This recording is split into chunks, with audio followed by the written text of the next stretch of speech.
Numa certa tarde, alguns internos de uma penitenciária da Grande São Paulo começaram a planejar como fariam o que pretendiam fazer. Com eles, havia algumas latinhas de alumínio, um par de chinelos velhos, fios e vários outros tipos de sucata. Será que o plano daria certo? Quando ninguém esperava, os presos surpreenderam a todos com seus inusitados artefatos.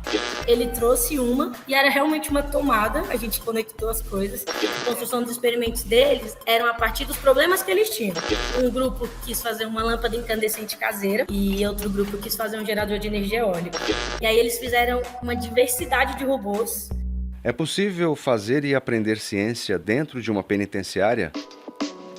Quem responde é a pesquisadora Ana Paula Moreira Alves, que analisou esta e outras questões em seu trabalho de mestrado no programa de pós-graduação em Educação da Escola de Filosofia, Letras e Ciências Humanas da Unifesp, no campus Guarulhos. Esse é o Pode Ser Ciência, o podcast de divulgação científica da Unifesp. Começa agora Pode Ser Ciência, as pesquisas e ações da Universidade Federal de São Paulo. A prisão não é apenas um espaço para punir as pessoas que praticaram delitos. Ela também pode ser um lugar de aprendizado e de experiências científicas. Sim, um lugar onde se pratica ciência de um jeito muito simples, acessível e a partir dos próprios conhecimentos das pessoas privadas de liberdade, como explica a pesquisadora Ana Paula. A gente trabalhou com um público bem específico, um público privado de liberdade, numa penitenciária da Grande São Paulo. Essa pesquisa ela foi fruto de algumas atividades que nós realizamos lá dentro de divulgação científica. A gente já faz isso fora da universidade, a gente já discute, fala de ciência e tenta fazer com que a ciência, que as pessoas percebam essa ciência da natureza no cotidiano, tenta aproximar ela do público. E quando a gente foi para dentro da penitenciária, a gente percebeu que os próprios educandos, os próprios internos, eles faziam leituras e davam significados para os nossos experimentos e para as nossas atividades a partir das experiências que eles tinham com a ciência da natureza, que não era formal, que é um conhecimento prático, é um conhecimento da sua experiência. Então, depois dessas experiências, a gente pensou nessa pesquisa e a gente teve como objetivo fomentar, construir um espaço em que esses saberes pudessem ser expressos e, ao mesmo tempo, perceber, não só nós, né, na nossa pesquisa, mas que eles também percebessem que eles sabem ciência da natureza. Talvez não essa ciência sistematizada da escola, da universidade, mas eles sabem. E que esse saber esteve presente com eles fora da penitenciária, estão agora e vão sair. E que a ciência ela está presente em todos esses espaços, até na penitenciária. A educação não é apenas formal, aquela que se aprende na escola. Ela também está presente além das instituições de ensino, como explica o professor Emerson Isidoro dos Santos, orientador da Ana Paula em sua pesquisa. A educação formal, eu acho que é bem simples, porque é só todas as pessoas pensarem no contexto de escola. Você vai para a escola, você tem um horário para estudar, você tem organização de avaliação do tempo, do estudo. O outro extremo é a educação informal, é onde a gente aprende a maior parte das coisas da nossa vida. A gente poderia classificar a educação informal como a escola da vida, que é onde as crianças aprendem primeiro a falar, aprendem a desenhar, também aprendem a jogar bola, aprendem as regras de convivência. Várias possibilidades de educação a gente tem entre essas duas, que a gente denomina como não formal. Por exemplo, fazer uma academia, alguma prática esportiva, você pode fazer um curso de idiomas. Você não tem uma época específica para entrar nesse curso ou para sair, você pode entrar num grau ou em outro. Você aprendeu inglês na escola. Depois você faz um curso de inglês. E depois você fala, não, eu quero pegar um aplicativo aqui e estudar inglês. Ou você pode ter um amigo que fala outra língua e querer de vez em quando aprender alguma coisa com ele. A educação não formal é tudo que está entre a formalidade da educação e a total informalidade. Mas como foi que a Ana Paula decidiu focar a sua pesquisa na educação não formal e para esse público específico? Nós temos uma professora colega aqui no campus que trabalha com educação prisional. E nós fizemos uma experiência ainda antes do mestrado da Ana Paula de fazer uma exposição científica nesse presídio, onde a Ana coletou os dados dela. Talvez a primeira ideia da pesquisa da Ana Paula surgiu dessa experiência que já havia desse contato do nosso projeto aqui na universidade, que se chama Banca da Ciência, com esse presídio. A primeira ideia foi essa, era a gente levar uma feira de ciências para dentro dessa escola que funciona dentro do presídio. Então, a Ana Paula, participando do nosso grupo de pesquisa e elaborando o projeto de mestrado dela, ela começou a pensar em algo que a gente pudesse fazer além de só levar a ciência para ser apresentada para esse público. A nossa premissa aqui no nosso grupo de pesquisa é que a ciência é para todos. Então, a ideia da Ana Paula foi levar agora a banca da ciência para dentro desse mesmo contexto da educação prisional, mas não tendo esses indivíduos como espectadores, mas como produtores dessa ciência. Com a ajuda da direção da unidade, foi feito o convite para alguns alunos da escola que funciona dentro do presídio. A primeira escolha foi da direção, dos alunos que poderiam ter acesso a essas oficinas. Dentro desse grupo, a Ana Paula fez uma proposta e aí a adesão deles era voluntária. A única coisa que a gente conversou com a direção da penitenciária era que eles não fossem alfabetizados ou que eles estivessem em etapas de alfabetização. Foi um grupo de 10 educandos, eles eram provenientes da escola que funciona dentro da penitenciária. Eu tinha um participante que fez até ao segundo ano, né, do ensino fundamental 1, e tinha outro do terceiro, outro que nem chegou a fazer nenhuma série, e aí eu apresentei a proposta para eles, né, expliquei como seria. Então a gente fez uma primeira atividade e explicou a proposta. Tinha 11 no dia, só que na nossa proposta inicial só eram 5, e aí desses 11, 10 queriam. Todos homens, entre 35 a 60 anos, eles eram, né? Tinha um outro um pouco mais novo, um pouco mais velho, mas essa era a faixa etária. Eles tiveram pouco ou nenhum acesso à escola fora da penitenciária. Uma das etapas da pesquisa foi a realização de oficinas de construção de experimentos científicos. Os participantes puderam reconhecer as ciências da natureza em seus próprios repertórios. E essas oficinas, eles foram espaços dialógicos para a gente debater, discutir e principalmente construir. E aí a primeira foi a câmera escura, eles toparam porque eles queriam muito, que é um experimento que você vê a imagem invertida, né? E é simples, é uma caixa de papel. O segundo, eu levei um robozinho, falei, ó, vocês têm que construir um robô. E aí eles fizeram uma diversidade de robôs, cada um do seu modo, do seu jeito, utilizando seus materiais. E aí eu conversei com eles, ó, vocês vão ter que propor experimentos. Então, a construção dos experimentos deles eram a partir dos problemas que eles tinham. Um grupo quis muito fazer um espelho infinito, que é um experimento que você olha e parece que não tem fim, parece que a caixa é super funda. E um grupo quis fazer uma lâmpada incandescente caseira, e outro grupo quis fazer um gerador de energia eólica. E eles construíram esses experimentos também com sucata, sem nenhum tipo de manual ou de roteiro, simplesmente pensando qual é o meu objetivo, quais são os meus materiais e como eu posso fazer, a partir da discussão e das conversas entre eles, né? E aí um grupo muito específico, foi muito marcante, que foi o da lâmpada incandescente. O que é uma lâmpada incandescente? Né? Essa lâmpada quente que a gente tinha antigamente, de luz amarela, ainda tem, que tem um filamento no meio. E aí o que acontecia é que a lâmpada sempre queimava, nunca acendia direito. E aí ele falou, Ana, eu acho que eu sei o que é. Está entrando oxigênio e está oxidando esse meu filamento. E aí ele foi dando várias explicações, falou que a pilha também não ia dar certo, e aí ele falou, eu tenho um jeito de controlar a quantidade de corrente que passa para minha lâmpada. Se você me trouxer sal, eu vou resolver esse problema.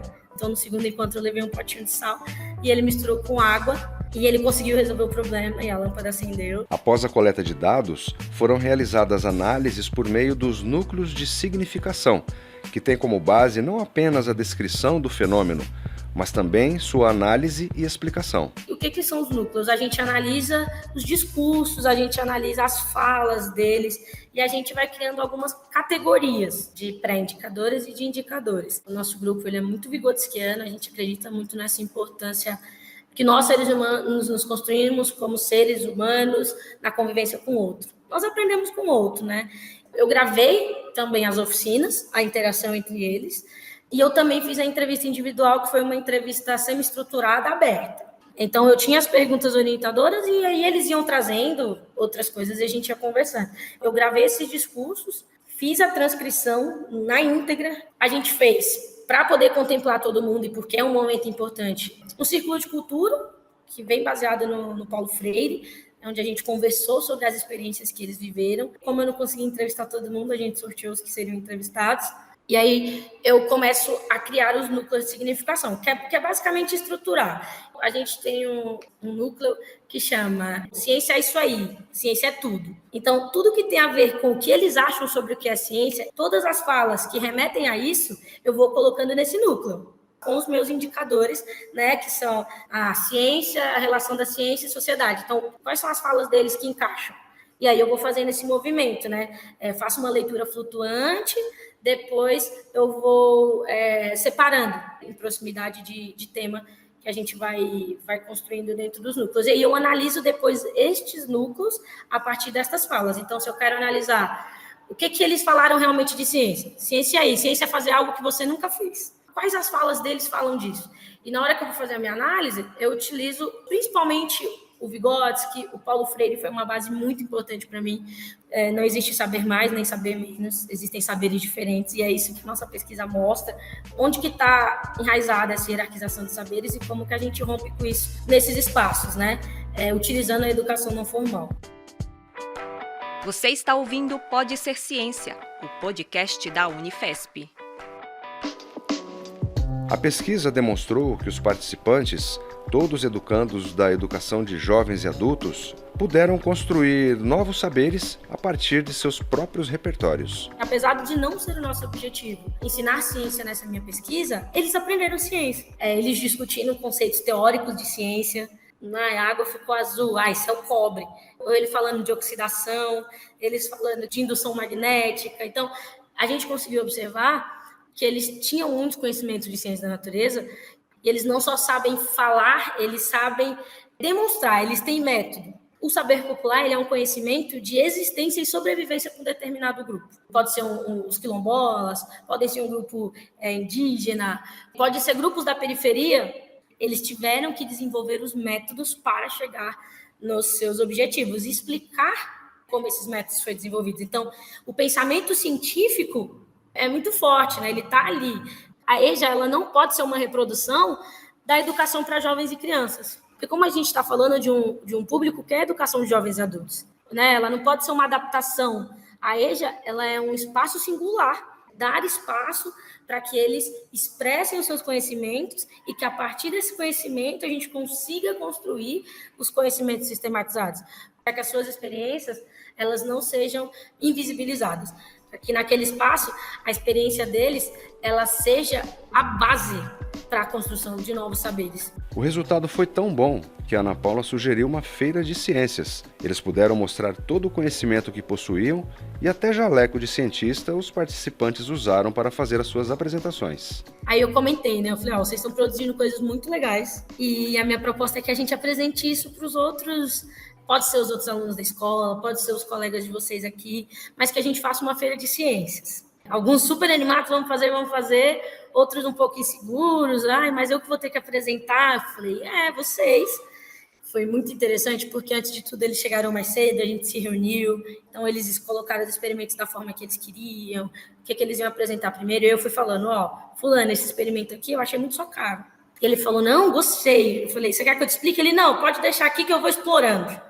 E aí ele foi olhando, o outro também falou, Ana, é assim? Eu falei, Um dos participantes de pesquisa, no final ele chegou em mim, ele, tem uma coisa que a gente faz aqui dentro que eu acho que é muita ciência.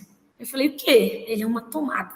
Eu falei, o que vocês usam para fazer essa tomada? Ele falou, eu uso um chinelo e latinha. Toda vez ele me pedia um chinelo, só que nessa correria, às vezes, eu sempre esquecia.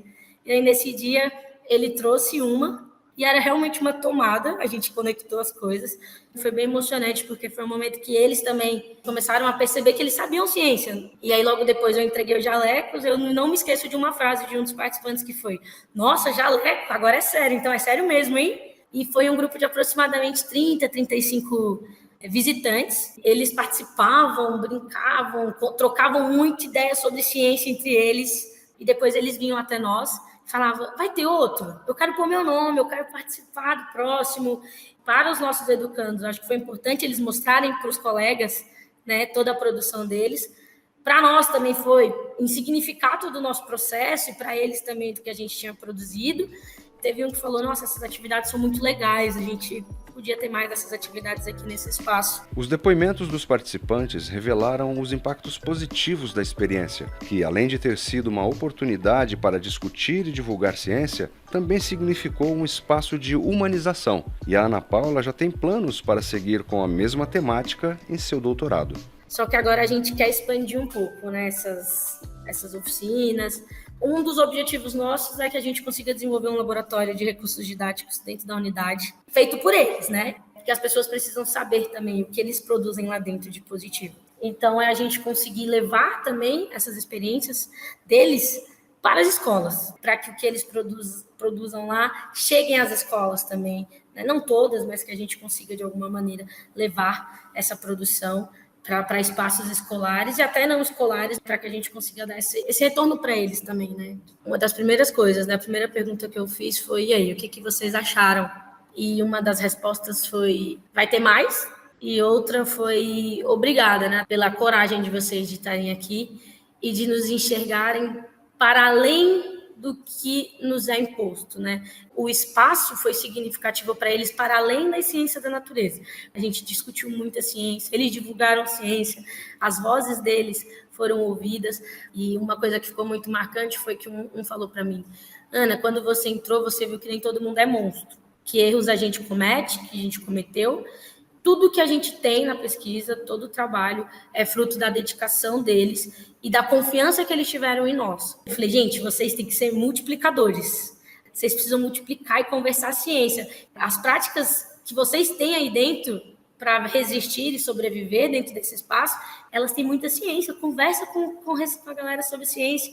E aí, uma vez, eles nos trouxeram um relato que foi eles assistindo a TV e tinha um caso de uma moça que se perdeu numa cachoeira. E aí ele falou, Ana, a história é super triste. Eu pensando, se tivesse uma ventoinha e uma lâmpada, dava para acender uma casa inteira com a força d'água. Foi um espaço em que eles, né, palavras deles, se sentiram humanizados. Essa população é constantemente desumanizada. A educação dentro desse espaço é vista como um privilégio e não como um direito assegurado constitucionalmente. A gente conseguiu romper também essas camadas aí e começamos a pensar e a discutir sobre o acesso dessa população e de tantas outras a direitos básicos. Para o professor Emerson, a divulgação científica está além dos espaços formais, pois popularizar os saberes e propor diálogos sobre o assunto é uma forma muito eficaz de se aprender ciência. Na nossa perspectiva, a divulgação científica serve como uma maneira de a gente dar outras vozes para a ciência e sobre a ciência. Primeiro, não é o cientista que vai falar de ciência e não precisa ser uma pessoa especializada em divulgar ciência. Essas vozes são válidas, mas se a gente quer que a ciência seja realmente difundida, a gente precisa dar oportunidade para as pessoas discutirem ciência em todos os campos, seja na escola, seja na rua. Isso não é desvalorizar o discurso científico. Outras pessoas também precisam dialogar sobre ciência. E aí, quando as pessoas falam sobre ciência, elas também ouvem sobre ciências e é uma oportunidade delas aprenderem. O trabalho da Ana Paula fala especificamente desses jovens e adultos num contexto da educação prisional. Mas a gente também tem a experiência de colocar crianças para falar sobre ciência, né? A própria sede do nosso projeto aqui na Unifesp é um pouco um retrato disso, porque nós estamos na Escola de Ciências Humanas, nós estamos aqui no campo de Humanidades e a gente tem um projeto de divulgação científica, que é feito por estudantes de pedagogia e de outras áreas das ciências humanas. Todas as pessoas podem dar contribuições e aprender com esse campo. No episódio de hoje, conversamos com a pesquisadora Ana Paula Moreira Alves e o professor Emerson Isidoro dos Santos, da Escola de Filosofia, Letras e Ciências Humanas da Unifesp, no campus Guarulhos. Pode Ser Ciência, o podcast de divulgação científica da Unifesp. Produção e reportagem, Lauren Steffen. Locução, Jean Silva, Rosângela Martins e Reinaldo Jimenez. Identidade visual, Alexandre Souza. Direção técnica e de locução, Reinaldo Jimenez. Edição, Jean Silva. Coordenação, Loiane Villefort. Direção, José Luiz Guerra. Idealização, Walter Teixeira Lima Júnior. Esse foi o Pode Ser Ciência, as pesquisas e ações da Universidade Federal de São Paulo. Uma produção do Departamento de Comunicação Institucional da Unifesp.